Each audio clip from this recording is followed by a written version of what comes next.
Hey everybody, another quick video tonight on the Flash Tune ECU bike side harness. So this right here basically wires into the ECU harness. There's 3 pins that go into the large plug, and then there's the black ground one that goes into the smaller one. So basically this is used to flash the ECU on the bike, and I also have the another harness where I can just remove the ECU and bring it inside, hook it up to my laptop, and flash it that way. So the main reason for this is I have the active tune for it, which will adjust the AFR on the fly when you're riding the bike. If you have it activated, it goes off the O2 sensor, and then it plugs into the OEM harness under the gas tank. So basically on this there's orange, yellow, red, and black 4 wires.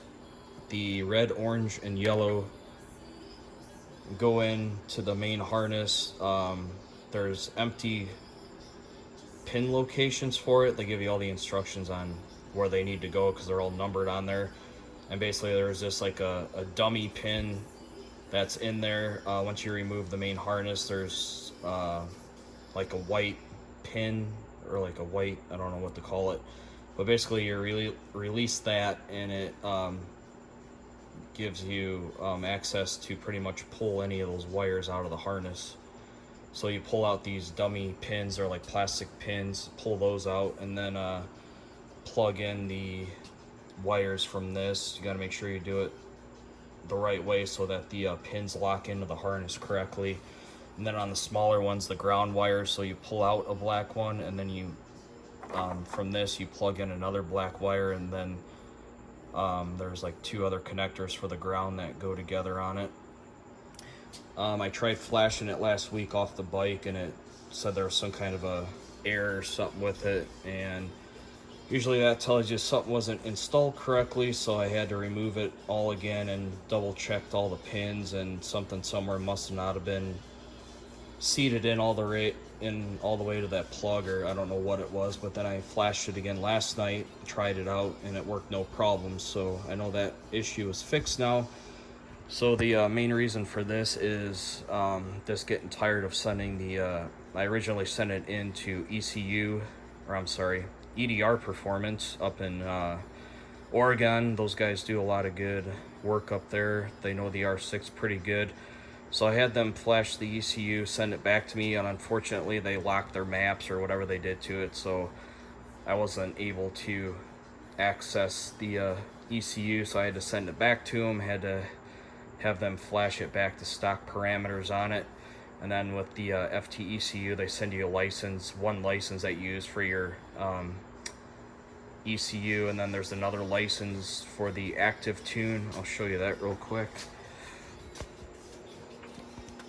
So pretty much for the full exhaust system, you can see the bung right there where it threads in, and then the harness just runs up into the OEM connector like the stock one did. So pretty anxious to see how the active tune works.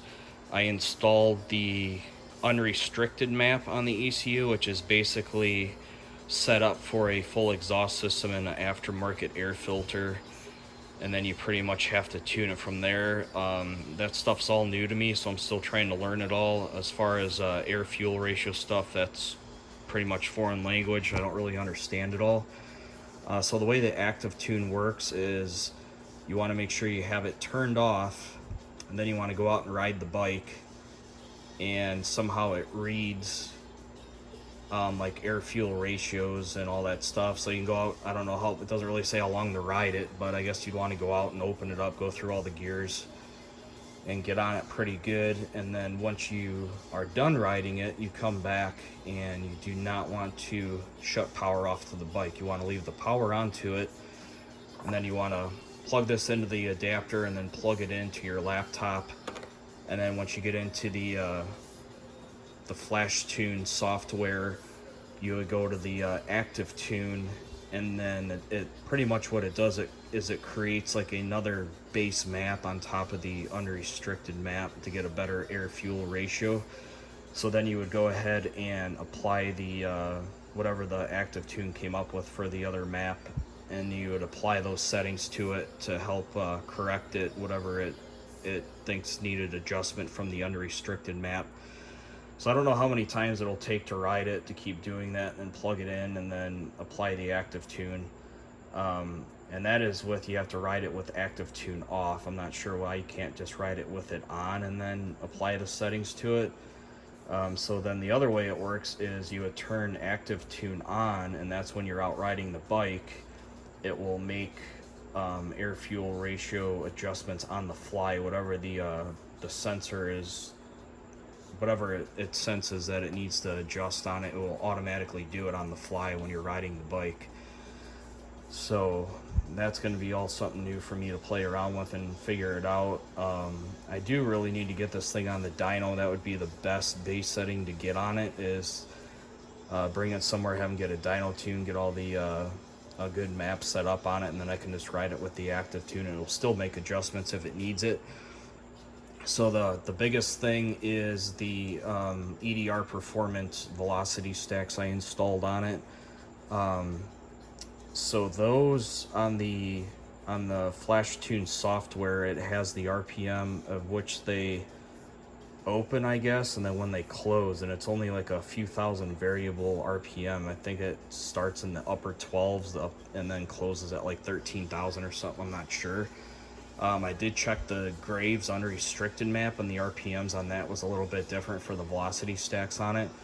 So I'm not really sure how that's going to work either.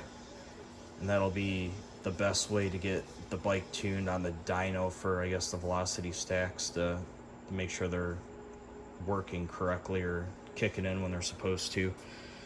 So this will be pretty nice to try and learn all this software and figure out the Flash Tune stuff. Like I said, instead of having to send it back every time you want different adjustments made on it, and pretty much do what I want with it, just trying to get it all figured out. So once this weather cools down here again in Arizona, I'm hoping maybe middle of September. I don't know, I don't ride in the summer months when it's over 100 degrees out, and with gear on, you got heat coming off the bike and off the pavement. It's just unbearable to ride like that. So once the temperatures go back below 100 and then the nights start cooling off more, then I'll be able to get back out on this thing. So if you have any questions, let me know.